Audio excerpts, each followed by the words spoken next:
Le GAL est un groupe d'action locale qui rassemble un collectif d'acteurs privés et publics chargés de sélectionner des projets pouvant bénéficier de fonds européens.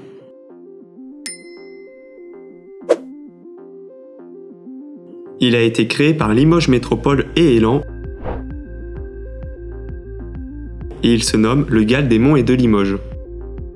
La structure porteuse du GAL est Limoges Métropole et sa présidence est assurée par Monsieur Guillaume Guérin. L'assemblée au sein de laquelle vous siégez est l'instance de décision du GAL. Elle est coprésidée par Monsieur Jalby et Monsieur Bourdier. Ils seront chargés d'animer les débats et de cadrer les échanges. Cette instance a pour fonction d'étudier les projets déposés et elle sélectionnera ceux qui s'inscrivent dans l'un des axes de la stratégie arrêtée pour notre territoire. Ces projets pourront bénéficier d'une subvention européenne.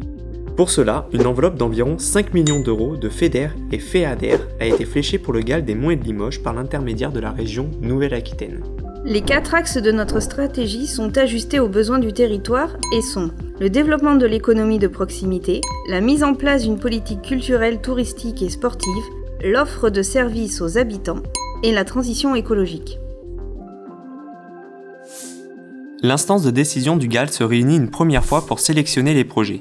Le dossier d'aide européenne est ensuite instruit par la région. Enfin, le dossier revient devant le GAL qui doit confirmer l'éligibilité du projet en votant à la fois le subventionnement et le montant de ce dernier. Pour cela, le GAL se réunit 5 fois par an environ. Il est composé de 32 membres, mais seulement 15 ont le droit de vote. Parmi les membres du GAL, certains sont titulaires et d'autres suppléants. Pour le collège privé, le membre titulaire fonctionne en binôme avec un membre suppléant. En revanche, pour le collège public, on fonctionne par pool. En cas d'absence d'un membre titulaire, un membre suppléant au sein de ce pool sera appelé à siéger en fonction de ses disponibilités. Un membre du GAL peut perdre sa qualité s'il souhaite démissionner, mais également en cas de 3 absences non justifiées. En séance, c'est la règle du double quorum qui s'applique.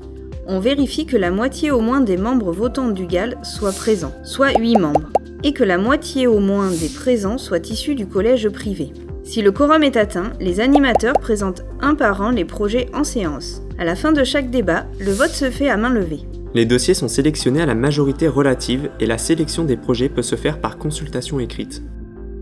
Mais attention, un membre du GAL ne peut pas voter pour un projet dans lequel il est impliqué personnellement ou professionnellement, sinon il s'agit d'un conflit d'intérêts. Voilà, nous vous avons présenté les modalités du fonctionnement du GAL et votre rôle au sein de l'instance de décision. Nous sommes certains que vous êtes impatients d'étudier les premiers dossiers. On vous invite à communiquer auprès de porteurs potentiels. Nous sommes là pour les accompagner dans toutes leurs démarches, du dépôt du dossier au paiement de la subvention. Alors n'hésitez pas à faire passer le message et à nous contacter.